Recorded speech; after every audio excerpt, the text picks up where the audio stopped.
व्यक्ति को फांसी की सजा हो जाती है। फांसी की सजा हो जाने के बाद जो व्यक्ति है वो उसे फांसी देने वाला था, वह रात के समय जेल में आ जाता है और उस व्यक्ति से कहता है कि देखो भाई, कल सुबह 5 बजे तुमको फांसी होने वाली है। फांसी से पूर्व आपकी आखिरी इच्छा क्या है? वो बता दीजिए। वो आखिरी इच्छा आपकी पूरी की जाएगी। जब भी वह आरोपी है, वह कैदी है, कहता है देखो फांसी से पूर्व मेरी एक ही आखिरी इच्छा है कि मैं एक रात अपनी पत्नी के साथ सोना चाहता हूँ, उसके साथ एक अंतिम रात बिताना चाहता हूँ। अगर मेरी ये इच्छा पूरी हो जाए तो आप करो। जब भी वो व्यक्ति कहता है कि ठीक है, इतने दिन आप अपनी पत्नी के साथ सोए लेकिन कोई दिक्कत नहीं है, हम आपकी आखिरी इच्छा है जरूर पूरी करेंगे। दरअसल मित्रों, ये जो घटना होती है उत्तर प्रदेश के मेरठ की है।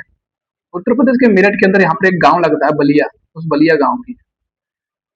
यहीं का रहने वाला एक बेताल सिंह, जो कि अपना कृषि कार्य किया करता था और इसका एक कच्चा मकान था। उस मकान में रह करके, अपने पूर्वजों के मकान में रह करके ये अपनी जिंदगी है गुजारा कर रहा था। काफी गरीबी से जूझ रहा था। बेताल सिंह का एक इकलौता बेटा होता है जिसका नाम राजू होता है। राजू है, शुरुआत में पढ़ाई करता है लेकिन इसकी कोई सरकारी नौकरी नहीं लग पाती है। उसके बाद बेताल सिंह सोचता है क्यों ना मेरा एक ही बेटा है, मैं उसकी शादी कर लेता हूँ। और राजू की काफी धूमधाम से अच्छी तरीके से शादी हो जाती है। राजू की पत्नी का नाम वसुंधरा होता है। राजू की शादी हो जाने के बाद इनके घर में काफी तंग पैसे की तंगी आने लगी थी, क्योंकि राजू का शादी की थी, उसको विवाह किया था, वो गांव के ही एक प्रधान से पैसे लेकर के, कर्जा लेकर के उसने अपने बेटे की शादी की, जिससे उस प्रधान की उस पर काफी ब्याज भी बढ़ती हुई जा रही थी। जब भी बेताल सिंह अपने बेटे राजू से कहता है कि बेटे देखो, अब काफी दिन आपको घर पर हो गए, आपकी शादी भी पुरानी हो चुकी है, आप ऐसा करो, कहीं पैसा कमाने के लिए चले जाओ, क्योंकि अब हम पे ब्याज भी बढ़ती जा रही है और लोगों का हमें कर्जा भी देना।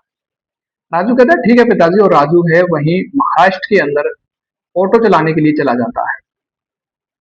यहाँ पर ऑटो चलाता था और वहीं पर एक फैमिली के यहाँ किराए पर रूम ले लेता है। ये 1-2 साल चला लगातार वहां पर ऑटो चलाता है, जिससे अच्छा पैसा कमाता है और अपने पिताजी को देता है। धीरे धीरे से इनके घर की स्थिति है वो सुधरती हुई जा रही है। घर में किसी प्रकार की कोई परेशानी नहीं होती है। धीरे धीरे सारी परेशानी खत्म होती हुई जा रही है। जब ये राजू के गांव का रहने वाला इसका दोस्त, जिसका नाम हमीद था, हमीद राजू से कहता है कि देखो भाई, आप जहाँ पर भी काम करने के लिए जाते हो या ऑटो चलाते हो, वहां पर मुझे भी ले चलो, क्योंकि हमारे घर में थोड़ी परेशानी है और आपके सहयोग से हमारी भी परेशानी कट जाएगी। राजू कहता है क्यों ना मेरे साथ चलो, मेरा क्या जाएगा, आप मेरे साथ कमरे पर रह लेना, आधे आधे पैसे कर लेंगे दोनों, और मैं ऑटो आपको किराए पे दिलवा दूंगा, उसके बाद आप अपना खरीद लेना, अपना ऑटो चलाना 12 घंटे 13 घंटे जितना आप चले, अच्छा खासा पैसा। हमीद और राजू दोनों चले जाते हैं। वहां जिस कमरे में रहते थे, उस मकान में रहते थे किराए पर कमरा लेकर, उस मकान मालिक की एक लड़की थी जिसकी उम्र 21 साल के करीब होती है। राजू है, उस लड़की का नाम लता था, जो कि उसकी लड़की को भी आए दिन ऑटो में बैठाल करके उसकी कॉलेज के लिए छोड़ने के लिए जाया करता था। राजू देखने में काफी खूबसूरत था, गोरा गोरा था, काफी स्मार्ट था, और लता भी काफी खूबसूरत थी। जब लता अपनी कॉलेज के लिए जाती थी तो राजू से गैल में ऑटो में बैठ करके बातचीत करती हुई जाती थी। राजू से कहती थी कि मुझे तुम काफी खूबसूरत लगते हो, ऐसी आप पर क्या परेशानी आई जिससे आप ऑटो चलाने के लिए आ गए? जब राजू कहता है कि मेरे घर में कुछ परेशानियां थी, इसीलिए मुझे ऑटो चलाना पड़ रहा है, लेकिन मैं भी पढ़ाई कर रहा था, लेकिन पढ़ाई छोड़ करके ना आया। धीरे धीरे धीरे लता और राजू में दोनों में प्रेम हो जाता है, ये एक दूसरे से प्रेम करने लग जाते हैं। अब राजू और लता एक दूसरे के साथ ये संभोग किया करते थे। जो पति पत्नी आपस में करते थे वो गंदा काम ये किया करते थे। राजू और लता एक दिन दोनों ये कमरे के अंदर गंदा काम कर रहे थे। उसी समय हमीद है कमरे में अंदर आता है, तो राजू को और लता को दोनों को नग्न अवस्था में बेड पर दोनों को देख लेता है। उस समय ये दोनों एक साथ संभोग कर रहे थे। हमीद इनको देख करके बाहर निकल जाता है। उसके बाद लता है अपने कपड़े पहन करके और अपने घर चली जाती है, क्योंकि राजू अपनी मकान मालिक की लड़की से ये सेट हो गया था। उसके बाद हमीद है राजू के पास आता है और कहता है कि भाई देखो, तुमने ये लड़की तो फंसा ली है, लेकिन ऐसा नहीं है, कहीं ना किसी दिन हमको भी ये फंसवा देगी, या इसके पिताजी को पता चल जाएगा तो हमको ये मरवा देगी। राजू कहता है ऐसा कुछ नहीं है, आप डरो मत। कुछ दिन बीत जाते हैं। उसके बाद हमीद एक दिन राजू से कहता है कि देखो भाई ऐसा करो, ये लड़की है, इससे आपको शादी तो करनी ही नहीं है, आपकी शादी तो हो चुकी है, क्यों ना एक बार इस लड़की से पूछ के देखो, अगर ये मेरे को भी संबंध बना दिया करने दे, मेरे को भी 1-2 बार कर लेने दे, तो क्या बिगड़ जाएगा। राजू को ये बहुत बुरा लगता है। राजू बोल रहा था कि वो मेरी ही प्रेमिका है, मैं ही उसके साथ संबंध बनाऊंगा, मैं और किसी को उसके साथ संबंध नहीं बनाने दूंगा। हमीद को ये बुरा लग जाता है और हमीद मन ही मन में राजू के प्रति कटाव रखने लग जाता है। राजू है, एक दिन सुबह के समय ये ऑटो चलाने के लिए चला जाता है और हमीद घर पर ही था। हमीद लता को कमरे में बुला लेता है और कमरे की कुंडी लगा देता है। उसके बाद लता से कहता है, देखो ऐसा करो, आप राजू के साथ भी करते हो तो मेरे साथ भी कुछ कर लो, इससे कुछ नहीं बिगड़ेगा, और राजू भी एक शादीशुदा है, आप उस पर फिदा क्यों हो रही हो? तभी लता कहती है कि वो शादीशुदा नहीं है, मैं उन्हीं से शादी करूंगी, मैंने उनको अपने मनोपति मान रखा है, आप ऐसा करो कुंडी खोल दो, मैं चले जाने दो, ना तो मैं चीखने चिल्लाने लग जाऊंगी। जैसे हमीद है उसके मुंह को बांध देता है और टेप लगा देता है, और उसके हाथों को पैरों को बांध देता है, उसके कपड़ों को उतारता है, उसे नग्न अवस्था में करता है, और उसके बाद कुछ शक्तिवर्धक गोलियां खुद खाता है। और शक्तिवर्धक गोलियां खाने के बाद ये लता के साथ 2-3 घंटे तक लगातार उसके साथ संबंध बनाता है, उसके साथ गंदा काम करता है। लता काफी रो रही थी, चीख रही थी, चिल्ला रही थी, लेकिन कोई उसकी आवाज नहीं सुन रहा था, और हमीद अपनी जो उसे काम करना था उस काम करने में लगा था। जब हमीद का मन भर जाता है तो उसके बाद ये लता की गर्दन दबा करके उसकी हत्या कर देता है, और हत्या करने के बाद ये कॉलोनी के गेट से लेकर के बाहर खड़ा हो जाता है। जैसे ही कॉलोनी में राजू ये शाम के समय घुसता है तो ये हमेशा पुलिस को सूचना दे देता है और कहता है कि एक मकान है, पूरा एड्रेस बता देता है कि वो मकान कितने नंबर, कहाँ पर, कैसे है। पुलिस आती है और उस मकान के जहाँ एड्रेस होता है वहां पर पहुंचती है, और राजू कमरे के अंदर पहुंचता ही जा रहा था, पुलिस के पीछे से पहुंच जाती है, और राजू को वहीं पर मौके वारदात तो पुलिस पकड़ लेती है रंगे हाथों। पुलिस सोच रही थी कि मर्डर जरूर राजू ने किया है। पुलिस मौके पर आती है, लता की डेड बॉडी को वहां से ले लेती है। लता के घर वालों को पता चलता है कि राजू ने हमारी बेटे के साथ ऐसा ऐसा किया, हमने राजू को काफी अपने बेटे के साथ समान माना था, इसको वहां पर रखा था अपने मकान में, लेकिन इसने हमारे साथ गद्दारी कर दी। इसके बाद राजू को थाने ले जाया जाता है, वहां उससे पूछताछ की जाती है, क्या भाई तुमने ये सब कुछ किया है? तो राजू इस सब चीज को मानने से इनकार करेगा कि मैंने ये नहीं किया है, मुझे नहीं पता कि आखिरकार ये हुआ कैसे है। इधर में जब मेरठ शहर में पता चलता है तो मीडिया में ये खबर छपती है, न्यूज पत्रिका में छपती है, तो लोग इसको देखते हैं तो काफी आक्रोशित होते हैं, जुलूस निकलना चाहता है, पुतले फूटने लग जाते हैं राजू के।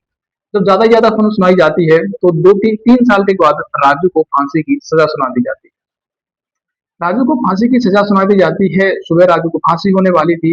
जो व्यक्ति राजू को फांसी देने वाला था वह जेल के अंदर आता है और राजू से कहता है, देखो तुमको सुबह फांसी होने वाली है, सुबह 5 बजे तुमको फांसी हो जाएगी।